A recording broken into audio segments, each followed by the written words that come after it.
Hello, today at Finextra at Sibos, I'm speaking to Tony Freeman of Omgeo. So Tony, Omgeo recently completed a survey looking at T+2. Can you give us a bit more detail on the research? So, as I'm sure most people have noticed, there's a global trend towards reduced settlement cycles. Asia already has a few markets on a T+1, T+2 cycle. In Europe, the CSD regulation is mandating 2-day settlement cycles from the 1st of January 2015. That's the latest date by which it can be implemented. And in the US, the DTCC and the Boston Consulting Group have recently published a survey on the costs and benefits of T+1 or T+2 settlement cycles. So what we decided to do was ask the industry for their state of readiness, their viewpoint on this trend. So we partnered with Global Custodian magazine. They polled about 600 firms out in the market on whether they think it's a good idea, how ready they are, what are the barriers, and what the timing implications actually are. So where are we in terms of shorter settlement cycles? Depends where you are in the world. As I said a moment ago, in Asia it's largely happening already. In Europe it will have to happen by the 1st of January 2015, and because the CSD regulation is a regulation, that makes it's mandatory. There's no avoiding T+2 settlement in the European market, so we think it'll happen in Europe Q2, Q3 2014, in advance of Target 2 securities, in advance of the 1st of January 2015 deadline. It's much less advanced in the US.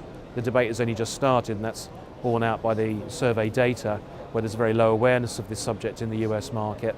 But the survey by DTCC and BCG has only just come out, so we're at the very beginnings of that cycle. So 2 or 3 year time horizon probably before implementation is done, if it is decided that a reduced settlement cycle is beneficial to the US market.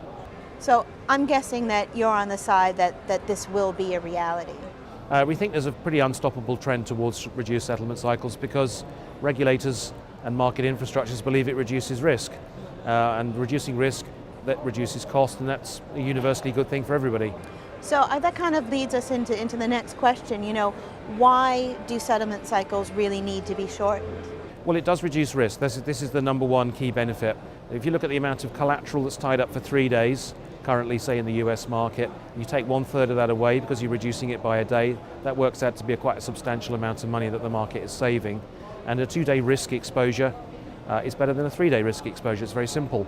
So when your counterparty can go bust, and as we all know, counterparties do occasionally go bust, the less time there is between the trade and the settlement of the trade is a good thing for everybody. So I think the benefits are very, very clear. Quantifying them is a little bit more difficult, but the Boston Consulting Group report for the US market does have a lot of data on this subject. In our survey, roughly 2/3 of the respondents believe reduced settlement cycles is a good idea. So what should banks and firms be doing now so that they can be ready for T+2? It depends which type of firm you are. For a broker-dealer, they very much focused already today on a trade date environment. That means they like to have every single detail of the trade fixed and confirmed by the end of the trading day.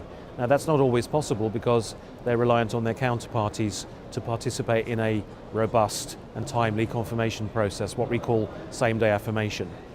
If you're a global custodian, a lot of your processing cycles are determined by the cut-off time. So a 3-day settlement cycle, trades will need to be instructed to the custodian, say by 4 p.m. on T+2 to settle on T+3. If you take a day out of the cycle, you obviously need to review that process flow. The deadlines need to move back 24 hours. So can the custodian work within that time frame, and probably more crucially, can their client work within that time frame? So it's all about reviewing processes. Even if you have the technology platforms in place, and most people do, the timings are different. The timings are much shorter, so you need to review all those processes. If you're a buy-side firm, you need to be able to get your trade to your counterparty and to where it's going to settle in a much shorter time frame than you do today. So you need to speed up the whole trade confirmation process. Any sort of batch processing where errors are resolved on the morning of T+1, that probably won't work. You need to do near real-time iterative processing on trade date rather than any sort of batch processing.